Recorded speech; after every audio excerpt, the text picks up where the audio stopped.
scelto il blu. Perché tu hai chiamato la voce blu? Questa sulla voce blu è divertente perché ho dato tante risposte quanto il Joker nel Batman di Nolan, cioè cerco sempre di dare un'altra risposta e di non dire mai solo quella, perché potrei dirti c'è un chakra della comunicazione che si chiama così, è il modo in cui io percepisco le cose mischiate, è un tratto distintivo della mia persona, ma è anche un modo in cui io percepisco, è una voce dell'intuito che mi chiede di avere intuito, ok? Io sento, e quando dico sento è perché ha un suono particolare, no? Questa voce, questo modo di dire, questa specie di balbettio quando scrivo, e poi mi sono chiesto alla fine di tutto che colore ha. Ma ho milioni di spiegazioni per questa cosa. Perché? Perché la bellezza del linguaggio è proprio quella di non chiudere il cerchio, di non rinchiudere i concetti in una sola visione.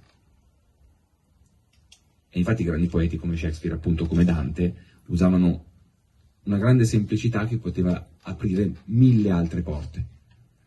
Veramente fatto con le cellule. Però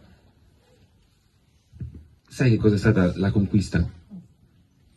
Saper stare occhi negli occhi con gli altri, respirare nella stessa stanza, non sentire di dover scappare più, saper stare in un silenzio e poi scoprire insieme anche. Questo ha anche voluto dire una persona e non 1000. Una, nessuna, 100.000. Lo so che lei pensa. Sì, sì. Vabbè, cerchiamo di non fare paragoni, per favore, stasera non usciamo vivi.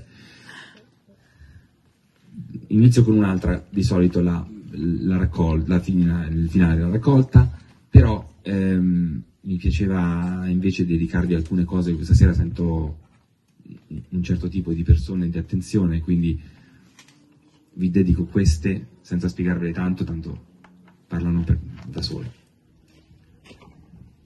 Dalla pietra del nord negli occhi mi batteva la tua domanda irrinunciabile, quel tuo pezzo selvaggio che è Sicilia, che è femmina sciolta, è saliva, eco dal fondo del lago e chiglia rotta dell'amore sommerso. Come tenerlo tra le mani senza poi farne sabbia di clessidra e porpora che brucia in gola, se l'amore è un vetro che sfarina. Così ti sarò lieve, un taglio di lametta, nube che chiede all'aquilone vuoi volare. Destino è cadere, ma senza rovinare, naufragare sotto pelle nel tuo odore, nel segreto che chiedeva, scacciandomi d'avanzare.